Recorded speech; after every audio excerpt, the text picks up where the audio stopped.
Allahu Akbar, Allahu Akbar.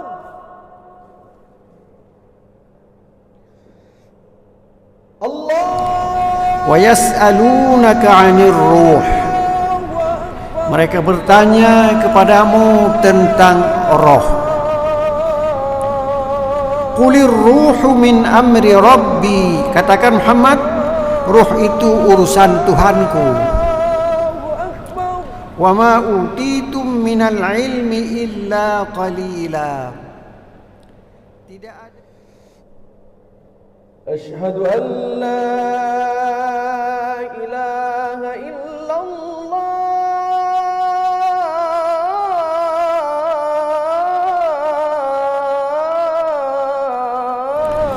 Assalamualaikum warahmatullahi wabarakatuh. Alhamdulillahilladzi arsala rasulahu bil huda wa dinil haqq liyuzhirahu 'alad dini kullihi walau karihal kafirun. Asyhadu an la ilaha illallah wa asyhadu anna Muhammadar Rasulullah. Allahumma salli ala sayyidina Muhammad wa ala alihi wa ashabihi ajma'in. Hadirin hadirat jamaah salat maghrib di Masjid Raya Baitur Rahman yang dicintai Allah.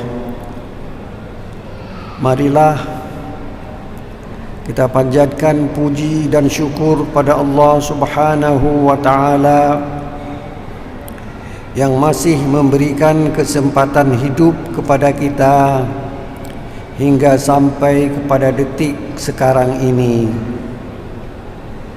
Ini rahmat Allah kepada kita yang harus kita gunakan untuk kebahagiaan kita di dunia dan kebahagiaan kita di akhirat kelak. Lihatlah teman-teman kita yang sekarang sedang dirawat di berbagai rumah sakit. Mereka tertelentang, tidur, diimpus, diberi obat dan seterusnya, sementara kita dapat bergerak dari berbagai tempat untuk tujuan dengan berbagai tujuan. Kita diminta untuk melaksanakan amal soleh dan jangan kita kerjakan sesuatu yang dilarang oleh Allah Subhanahu wa ta'ala. Selawat beriring salam tidak pernah lupa kita sampaikan kepada baginda Rasulullah sallallahu alaihi wasallam, kepada keluarganya, kepada para sahabatnya, kepada para tabi'in dan kepada tabi'in, kepada para ulama dulu dan ulama sekarang. Dan kita berdoa kepada kaum muslimin yang ada di dunia ini agar mereka diberi rahmat oleh Allah Subhanahu wa ta'ala. Hadirin hadirat yang dirahmati Allah, iman itu adalah rahmat Allah. Dia titipan kepada kita dan boleh saja hidayah atau iman itu berpindah-pindah.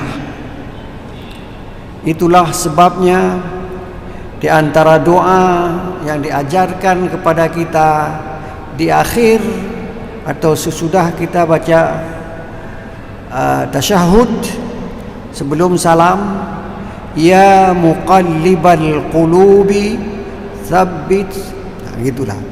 Wahai Allah yang membolak-balik hati. Rupanya hati kita itu bisa berbolak, bisa balik. Coba lihat di YouTube sekarang. Dulunya dia orang Islam, sekarang sudah masuk agama yang lain. Kita jangan sampai ikut jejak orang tersebut. Ya muqallibal qulub, tsabbit qalbi ala dinika wa ta'atik. Ya Allah yang membolak-balik hatiku, tetapkanlah hatiku itu untuk terus taat kepada Allah Subhanahu wa ta'ala. Saya kadang-kadang merasa heran kepada jamaah tetap yang ada di Masjid Raya Baitur Rahman. Setiap saya datang, dia ada di masjid ini. Itu artinya hatinya sudah mu'allaqun, bergantung dengan masjid. Itulah salah satu orang, salah satu golongan yang akan diberi payung oleh Rasulullah sallallahu alaihi wasallam nanti di hari akhirat. Hadirin hadirat berbahagia, kita cemburu pada orang tersebut dan kita ingin ikut jejak mereka. Kalau kita kadang-kadang waktu hayya 'alas shalah kita tarik selimut, baru bangun ketika matahari terbit. Kadang-kadang kita sedang minum kopi, enak isap rokok, hayya 'alas shalah, biar habis kopi ini, biar habis rokok ini, baru kemudian. Kadang-kadang waktu maghrib itu pendek sekali, tiba-tiba sudah azan Isya, artinya waktu maghrib sudah lewat. Hadirin berbahagia, kita terus berdoa kepada Allah Subhanahu wa ta'ala sambil kita pertegas keimanan kita, agar jangan di akhir hayat kita akan mendapat su'ul khatimah. Kita ingin husnul khatimah, akhir yang baik, baik dalam dunia dan baik pula di akhirat kelak. Kalau ada hutang, kita bayar lebih dahulu hutang sebelum kita meninggalkan dunia yang fana ini. Malam ini kita akan membacakan ayat 85 dari surat Al-Isra yang berbunyi, A'udzu billahi minasy syaithanir rajim. Bismillahirrahmanirrahim. Wa yas'alunaka 'anir ruh. Qulir ruhu min amri rabbi. وَمَا أُوتِيتُم مِّنَ الْعِلْمِ إِلَّا قَلِيلًا. Ayat ini sering dibacakan oleh para pendakwah dan sering pula dijelaskan. Antara pendakwah yang satu dengan pendakwah yang lain berbeda, tapi saling menguatkan. Saya mengambil dari apa yang diceramah oleh pendakwah-pendakwah sebelum saya yang pernah saya dengar, itu saya ulangi lagi di malam yang berbahagia ini. Wa yas'alunaka 'anir ruh. Mereka bertanya kepadamu tentang roh. Qulir ruhu min amri rabbi. Katakan Muhammad, ruh itu urusan Tuhanku. Wa ma utitum minal ilmi illa qalila. Tidak ada ilmu tentang roh itu kecuali sedikit. Sedikit ilmu kita dan sedikit pula orang yang mengetahui ilmu tersebut. Jadi sedikit itu boleh jadi ilmu kita sedikit dan orangnya pun sedikit yang tahu itu. Kalau kita pergi ke Tengku, belum tentu Tengku itu akan memberitahukan apa yang dia ketahui. Rasulullah waktu ditanya, dia menjawab dengan ayat ini. Dan ayat ini ada sababun nuzul. Ayat Quran itu ada sabab nuzul, sebab turunnya sebuah ayat atau sebuah surat, seperti surat Yusuf. Itu ada orang bertanya, Muhammad, kalau kamu betul-betul seorang nabi, seorang rasul, ceritakanlah tentang Yusuf, anaknya Yakub. Coba ceritakan.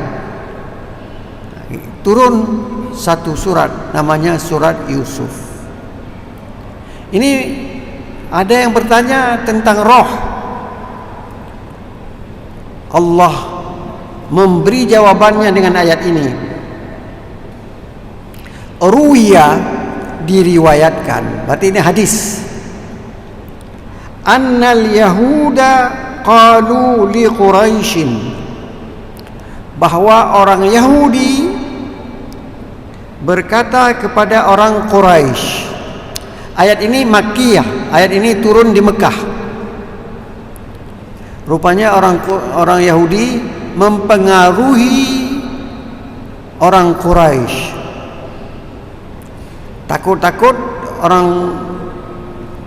Takut-takut Nabi Muhammad yang ada di Mekah pergi ke Madinah. Itu yang ditakuti sekali oleh orang Yahudi. Jadi orang Yahudi mengatakan, annal yahuda qalu li Quraisy, bahwa orang Yahudi berkata kepada orang Quraisy, is'alu Muhammadan, tanyalah Muhammad itu. Dia tidak mengaku Muhammad itu nabi, tidak mengaku Muhammad itu rasul, dan dia tahu bahwa orang Quraisy pun tidak mengakui Muhammad itu seorang rasul. Is'alu Muhammadan an thalathin, tentang 3 perkara. Coba tanya. Seolah-olah dia mentes Rasulullah sallallahu alaihi wasallam, apakah betul dia seorang nabi atau tidak. Fa in akhbarakum bithnataini wa amsaka an misalisah fahuwa nabi. Ya begitu. Bila kamu tanya 3 perkara, kalau dia beritahu 2 perkara dan 1 perkara tidak diberitahu, itu artinya dia betul-betul seorang nabi. Begitu. Apa pertanyaannya? Diajarkan oleh Yahudi lagi 3 buah itu. Tidak boleh kita tanya 3 buah pertanyaan, 2 tambah 2 berapa? 2 tambah 3 berapa? 2 tambah 4 berapa? Kalau itu semuanya bisa dijawab. Ini enggak. 2 bisa dijawab, 1 tidak mungkin dijawab. Itulah Nabi. Pertanyaannya,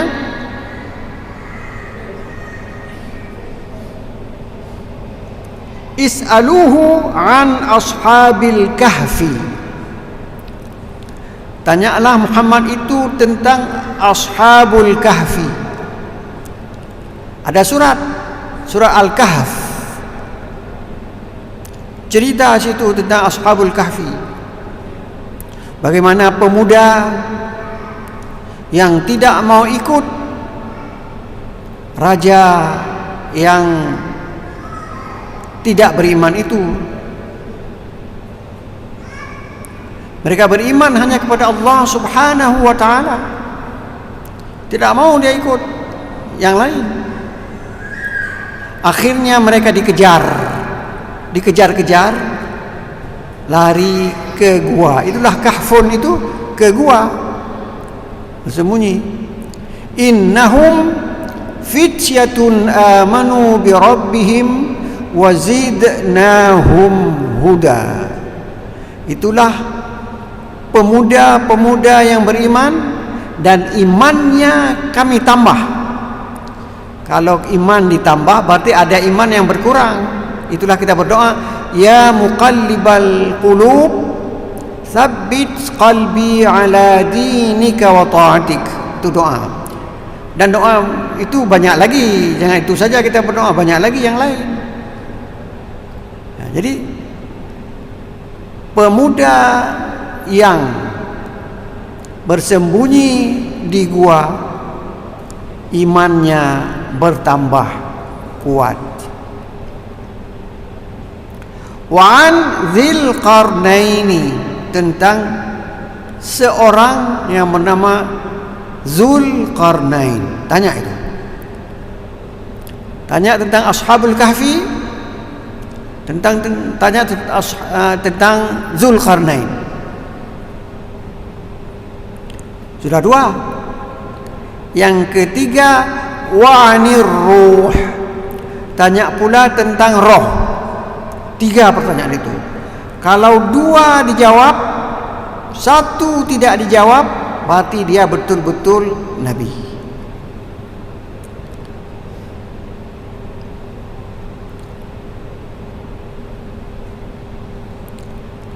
Fasa'alu Rasulullah sallallahu alaihi wasallam an hadhihi thalathah. Langsung mereka bertanya dengan 3 buah pertanyaan ini. Apa susah? Sudah diajarkan. Siapa yang ajarkan? Yahudi. Yahudi itu tahu dia bahwa Muhammad itu betul-betul seorang nabi dan seorang rasul. Ismuhu Ahmad. Siapa bilang? Nabi Isa. Wa idz qala Isa ibn Maryam, dan seterusnya di surat Shaf itu, ismuhu Ahmad, namanya Ahmad atau namanya Muhammad. Yahudi sudah yakin, tapi mereka tidak mau. Kenapa tidak mau? Seperti ayat sebelum ini, dia menceritakan apa? Kami mengetahui Nabi itu ada di Syam. Kalau di Mekah tidak ada, kami tidak tahu tu. Itulah kata orang Yahudi, macam-macam alasannya.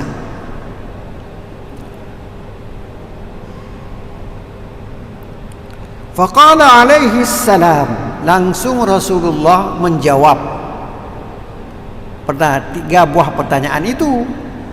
Apa katanya? Ghadan ukhbirukum, besok saya beritahukan. Jadi Rasulullah tidak boleh menjawab semaunya. Dia tunggu dulu arahan dari Allah Subhanahu wa ta'ala. Ghadan ukhbirukum. Walam yakul insyaallah.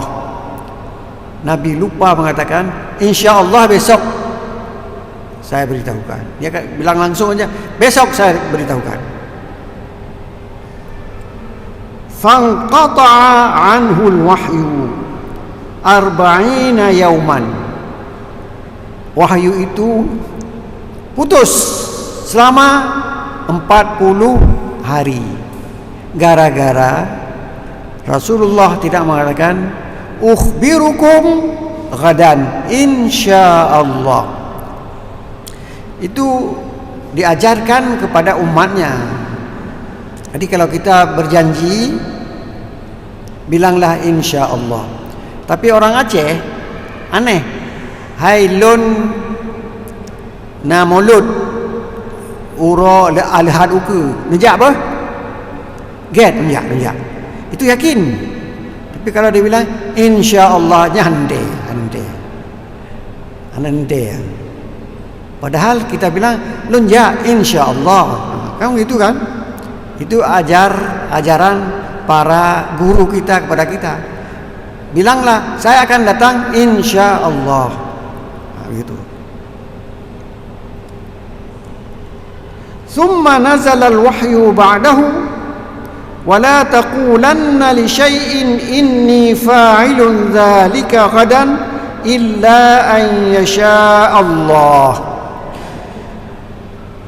Allah memberi bimbingan kepada Muhammad Sebenarnya bimbingan itu kepada umatnya, kepada kita, yang termaktub dalam surat Al-Kahfi ayat 23 dan 24.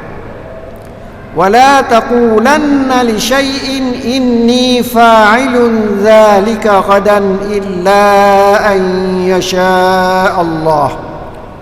Jangan sekali-kali kamu mengatakan saya besok kerja, saya besok begini, saya besok.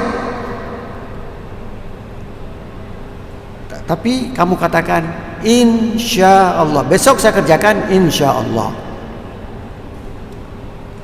Thumma fassara lahum qissata ashabil kahfi wa qissata dzil qarnain. Langsung sesudah 40 hari Rasulullah menceritakan ashabul kahfi. Dari itu dan innahum fityatun amanu bi rabbihim wa zidnahum huda dan sebagainya. Berapa tahun? Itu berapa tahun? 3, tidak ingat saya berapa tahun. Kalau hitungan bulan ini, nah hitungan bulan itu ditambah 9.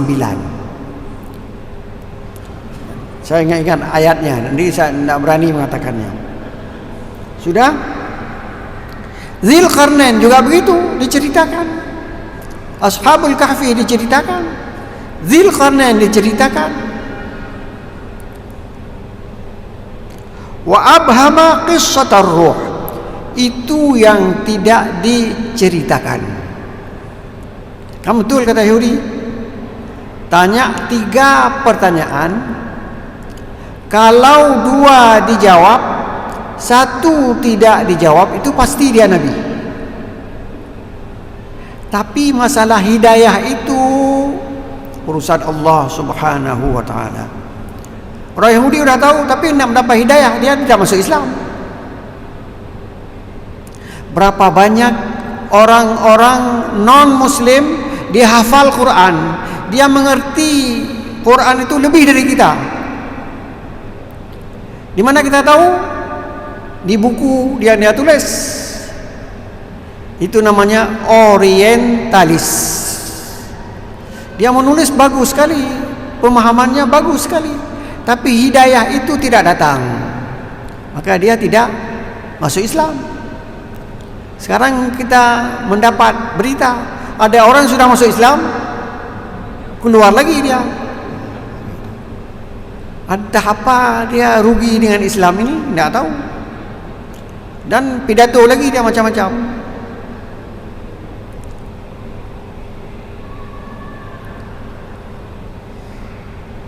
Wa nazala fihi qawluhu ta'ala wa yas'alunaka 'anir ruh qulir ruhu min amri rabbi wa bayyana anna 'uqulal khalqi qasiratun 'an ma'rifati haqiqatir ruh.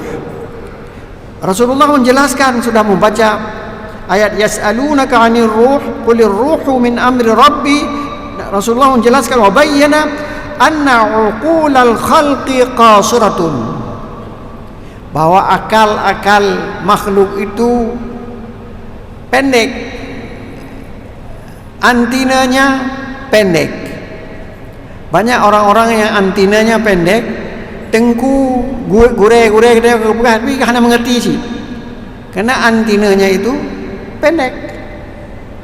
Masalah roh ini nak mungkin akal manusia sampai ke situ, harus diberitahukan. Demikian sababun nuzul dari ayat yang saya bacakan tadi. Wa yas'alunaka 'anir ruh qulir ruhu min amri rabbi wa ma utitum minal ilmi illa qalila. Begitulah. Kata-kata yas'alunaka bukan ini saja, bukan di surah Al-Isra saja ayat 85. Ada yas'alunaka 'anil mahid, juga bertanya tentang haid. Bagaimana sikap seorang suami kepada istrinya ketika istrinya itu sedang haid. Dijawab. Tak perlu kita baca itu. Kalau kita baca nanti sudah cerita orang lain lagi. Wa yas'alunaka madza yunfiqun. Bagaimana mereka mengeluarkan nafkah, mengeluarkan infak? Dia bertanya. Jadi yas'alunaka ini bukan tentang roh saja, tentang haid, tentang infak, tentang sedekah juga muncul dalam Al-Quran Al-Karim. Hadirin berbahagia,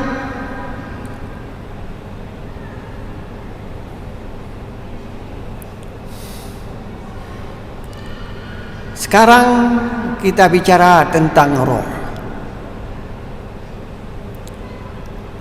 Roh itu tidak ada yang mengetahuinya. Dan kata-kata ruh dalam Al-Quran dipakai untuk berbagai makna. Bukan untuk roh yang kita pahami, kita tak ngerti. Tidak. Ada ayat lain mengatakan, pertama, ruh itu diartikan dengan wahyu atau Quran.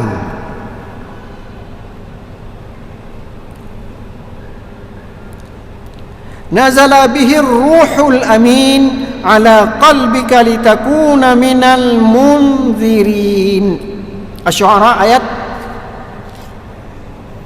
93 dan 94.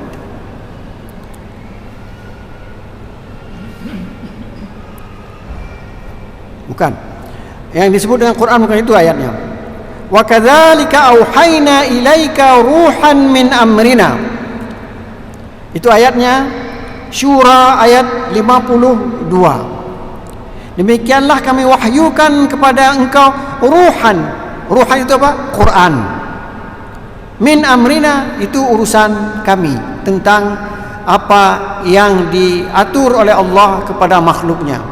Jadi ruh pernah dipakai untuk artinya Quran. Apa ayatnya? Wa kadzalika auhayna ilaika ruham min amrina. Asy-Syura ayat 52. Ruh di sini diartikan dengan wahyu atau Al-Quran.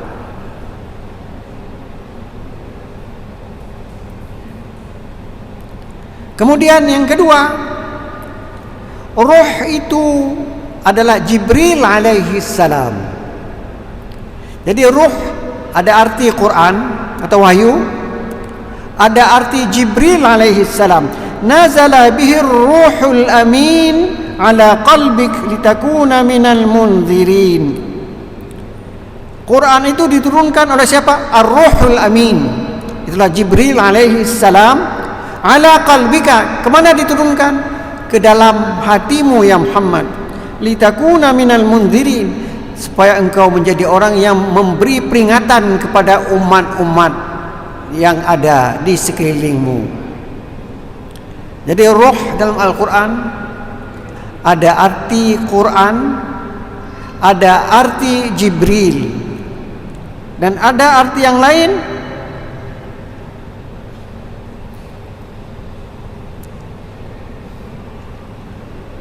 Nah, Jibril dulu. Ayat yang lain, fa arsalna ilaiha ruhana. Kami kirimkan kepada dia Maryam ruhana. Ruhana itu Jibril. Fatamassala laha basharan sawiyya.